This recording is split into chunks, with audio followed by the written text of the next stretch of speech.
Well, David, not many national pundits had the Tampa Bay Buccaneers sitting 2-0 to begin the season, but that is exactly where they are after the 27-17 win inside Raymond James Stadium against the Chicago Bears.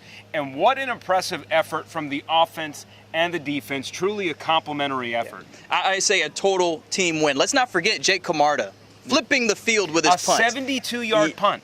But a total team victory. And I think the big thing to underline, once again, no turnovers for the offense. Baker Mayfield continues to protect the football. That's right. Baker Mayfield, fantastic. Only 243 yards of offense last week. They went well over 300 this week. And the most impressive number might be 120 yards on the ground. Can't even remember the last time we were this pleased with the rushing attack, David. I think it might have been that game in Germany. That was it. That might have been the last time. So you have to go all the way back to last year. But for Baker, this was his first 300-yard game since October of 2021. So for him, I think the rushing attack, which we saw him use his legs a little bit, especially to escape a lot of sacks, he just refused to go down today. Rashad White, we saw Sean Tucker, we know Chase Edmonds went down, but he had a nice run before that injury. Everything was pretty much working in the first half. I think the concerns came in the second half where they slowed down. And after that first touchdown to Mike Evans, which I know we're going to talk about Mike Evans because what a day he had, it was punt, punt, punt. And thankfully, the defense came through when they needed to. Yeah, Tristan Wirfs, after talking with him in the locker room, he said it was hotter than you know what out here. And he said that he was tired. And if he was tired because it felt like training camp, he knows that the Bears were also very tired. But let's talk about Mike Evans, who absolutely dominated. 74 yards after the catch. My man can't book it like he used to. Slowed down there on the 70-yard reception, but what a day for him. I think 175 yards or something? Something like that, yeah, so just and a touchdown to boot. What he was able to do, especially as we know, in a contract year, just really important back-to-back weeks, big touchdowns from him. When I was walking along this field before kickoff, I went by a young man, had a sign that just said, "Pay Mike." Yeah. Quite simply, pay Mike, right? Every catch he had, you heard Ray J roar because they really love Mike Evans. He really put on for this fan base and for this team.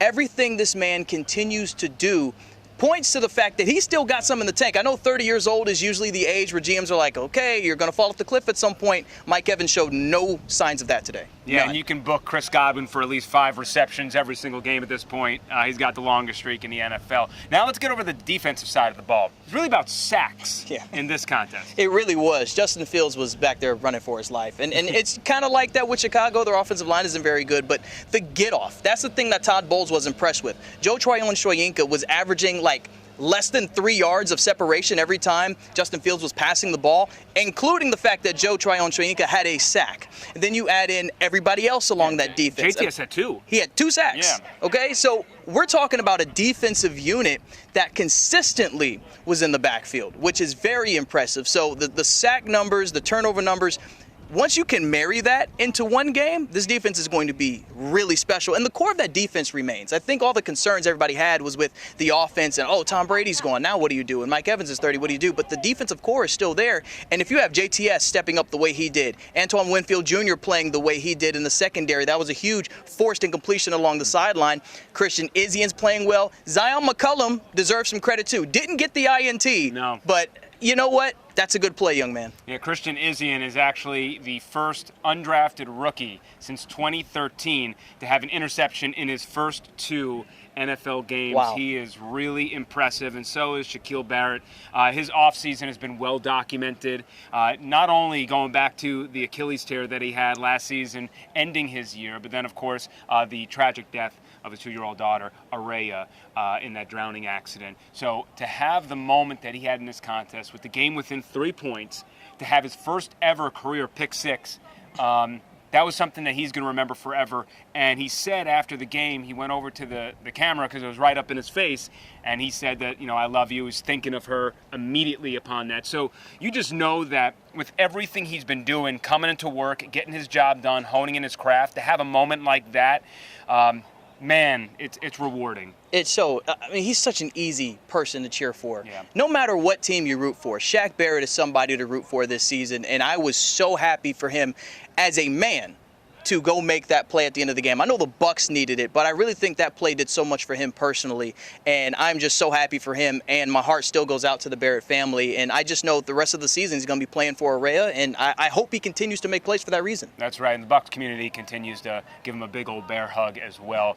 And I do want to say about that defense, no Carlton Davis, no Kalijah Cansey, no problem. That's pretty darn good, because that's a scary, both of those pieces are pretty important to this group. So now the focus will shift to Monday Night Football against the Philadelphia Eagles, the defending NFC champions. And the last time they were on this field was a playoff game back in 2021, and the Bucs took care of Jalen Hurts and company pretty easily. Went 2-0 against the Eagles actually that season. So we'll see. 2-0 is cute. Everyone's going to jump on the bandwagon a little bit. But if you can beat Jalen Hurts and company here in this building in prime time, the spotlight and the stage is just going to get bigger and bigger and bigger. So thank you for joining us here on Facebook. We will continue our coverage all week long on 10 Tampa Bay, all our social media websites, and then also the Blitz will still air 8:30 in the morning on Sunday.